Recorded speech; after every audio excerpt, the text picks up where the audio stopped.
sekalian dirahmati oleh Allah SWT, pada pagi hari ini saya diberi amanah untuk menyampaikan yaitu materi akidah.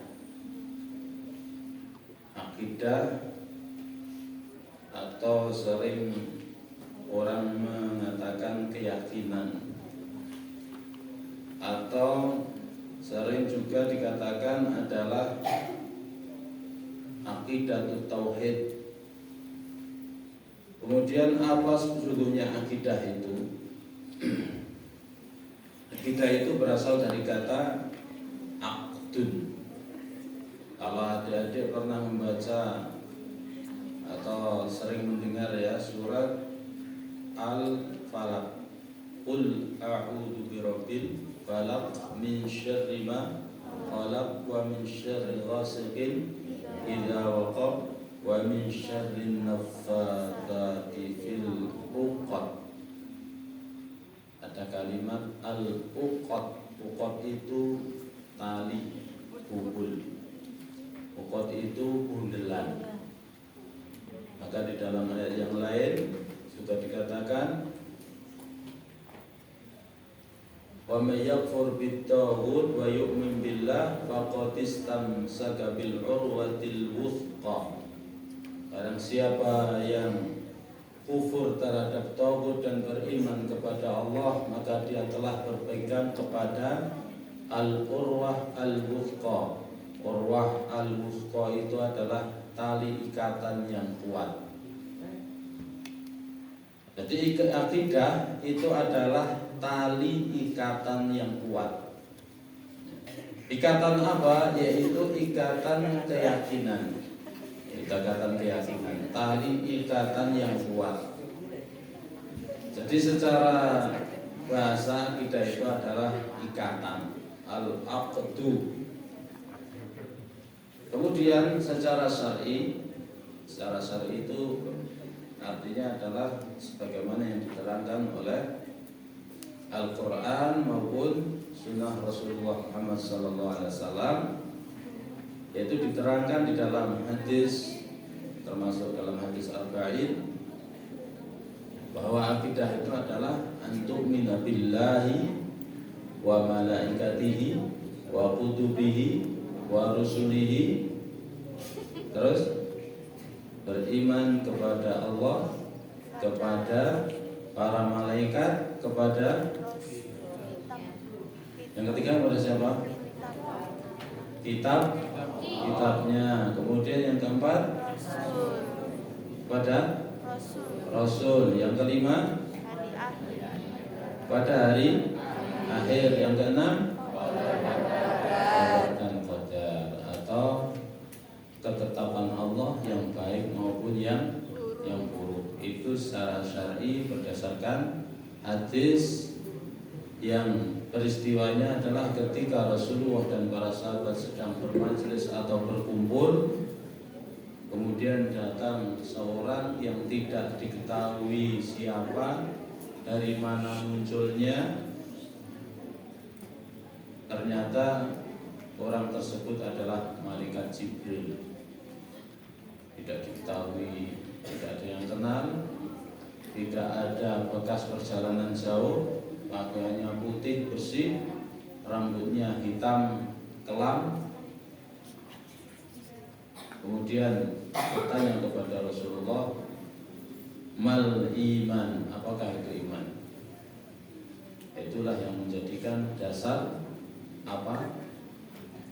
pengertian tentang akidah, yaitu beriman kepada Allah, beriman kepada malaikat, beriman kepada kitab-kitabnya, beriman kepada para rasul, beriman kepada hari akhir, dan beriman kepada qada dan qadar atau ketetapan Allah yang baik dan yang buruk. Sebut rukun iman. Dede yang dirahmati oleh Allah SWT. Kemudian untuk apa akidah itu? Apa pentingnya akidah itu? Melaksanakan sholat wajib, melaksanakan sholat tarawih atau qiyamul lail, menutup aurat, kemudian melaksanakan perintah-perintah Allah yang lainnya, kemudian meninggalkan larangan. Itu karena itu kewajiban. Tapi kenapa kita mau melakukan itu? Adalah karena didasari tu'minu billahi, beriman kepada Allah. Kalau orang tidak beriman kepada Allah, nggak akan mau melakukan itu. Kalau orang tidak beriman kepada Allah, tidak beriman kepada para malaikat, tidak beriman kepada kitab-kitabnya, tidak beriman kepada para rasulnya, tidak beriman kepada hari akhir, dan tidak beriman kepada qada dan qadar atau ketetapan Allah yang baik maupun yang buruk, maka seorang itu tidak akan mau melakukan apa yang diwajibkan oleh Allah. Nah, maka pentingnya akidah itu adalah sebagai yang mendasari kita melakukan syariat Islam atau menghindari larangan-larangan dari Allah. Maka ketika seorang itu tidak mempunyai akidah, tidak mempunyai keyakinan, ya kadang melakukan, kadang tidak, bahkan tidak melakukan sama sekali karena nggak punya fondasi atau dasar. Jadi yang mendasari kita atau menjadikan kita kuat untuk melakukan sesuatu itu adalah keyakinan atau akidah. Maka di dalam surat Al-Asr, hafal semua surat Al-Asr? A'udzu billahi minasyaitonir rajim. Bismillahirrahmanirrahim.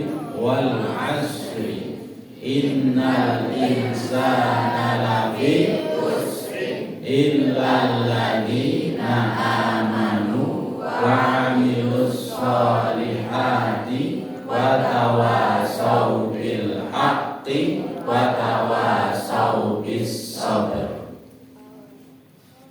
Dalam ayat tersebut dikatakan wal asri, demi masa. Hidup kita ini namanya masa. Allah bersumpah dengan yang diciptakan oleh Allah sendiri, yaitu masa. Masa itu makhluk Allah. Waktu itu makhluk Allah.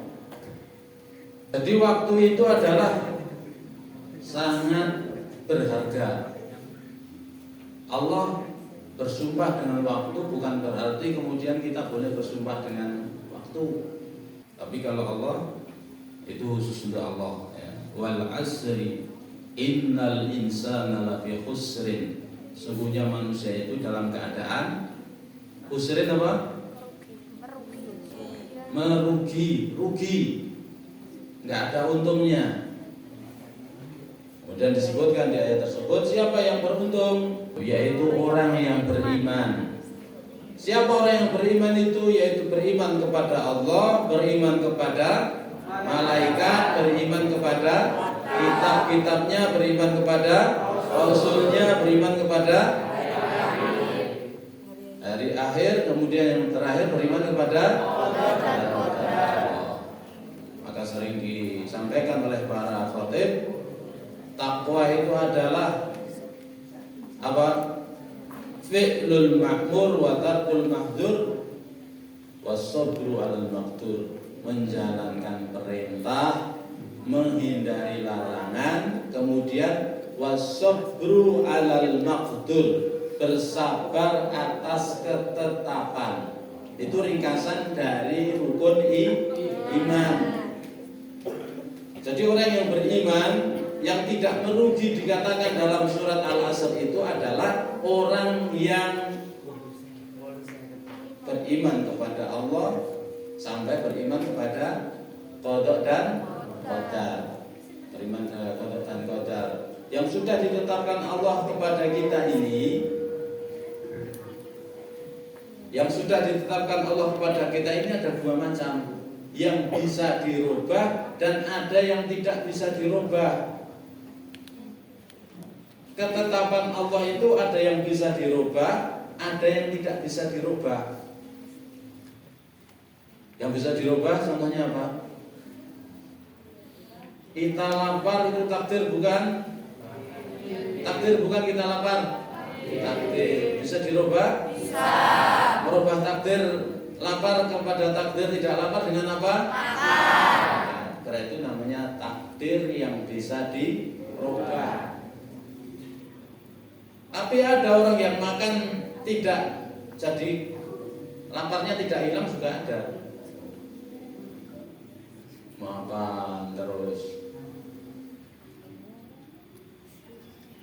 Karena yang menentukan dia kenyang atau dia lapar itu juga Allah. Tapi secara umum ketika orang lapar itu namanya takdir, ditakdirkan lapar, kemudian untuk merubahnya adalah ditakdirkan dengan merubahnya dengan makan, maka akan berubah menjadi ditakdirkan kenyang. Jadi itu takdir yang sudah tidak bisa dirubah.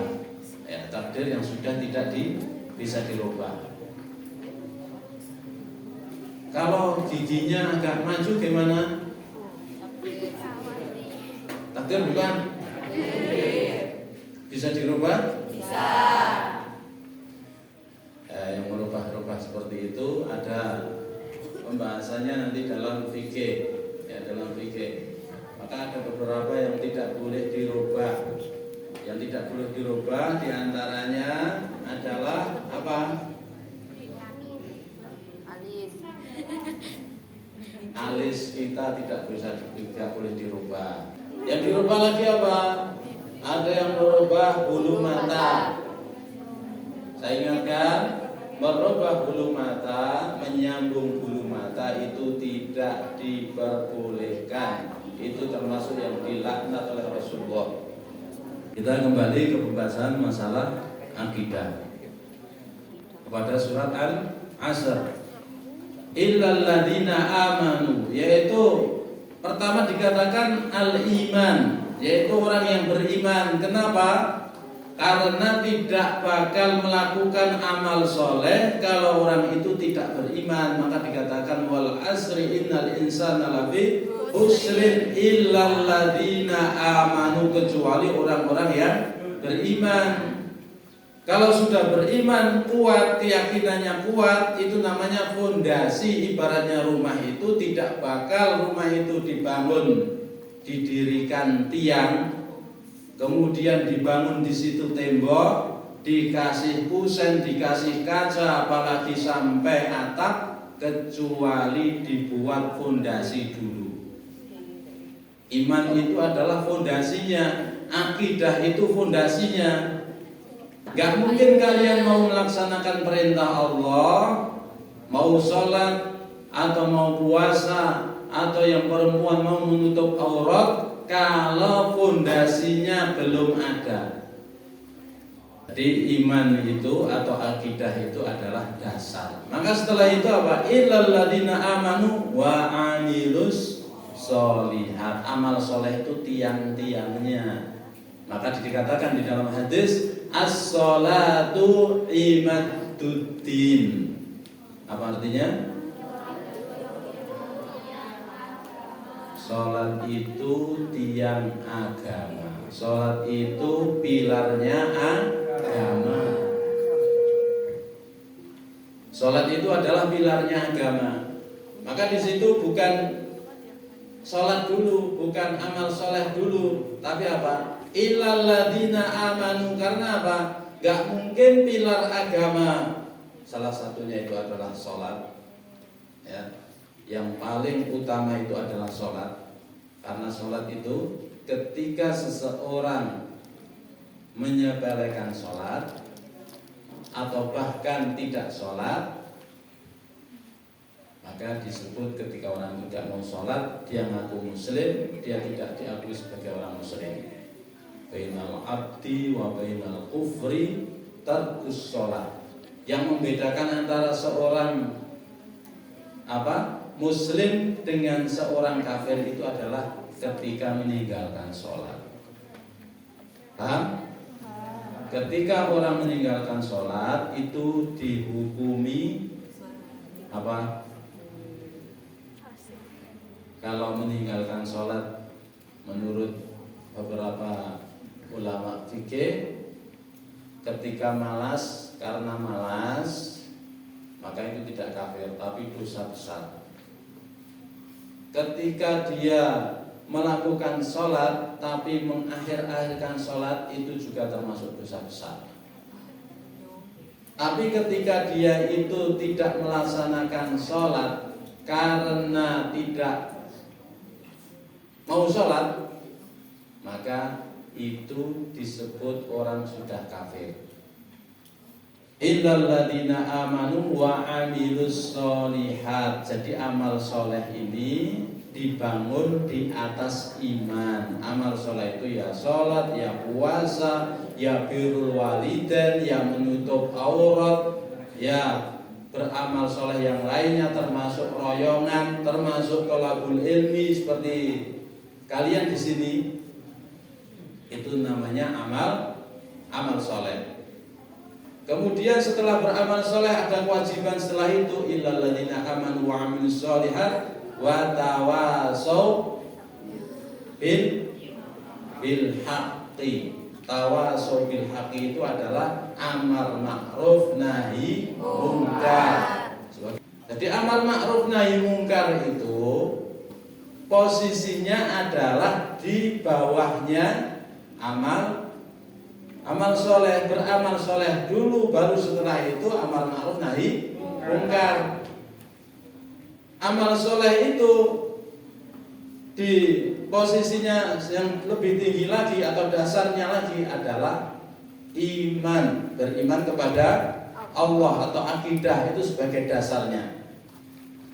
Jadi tidak mungkin orang itu beramal soleh, tidak mungkin orang itu amar ma'ruf nahi mungkar.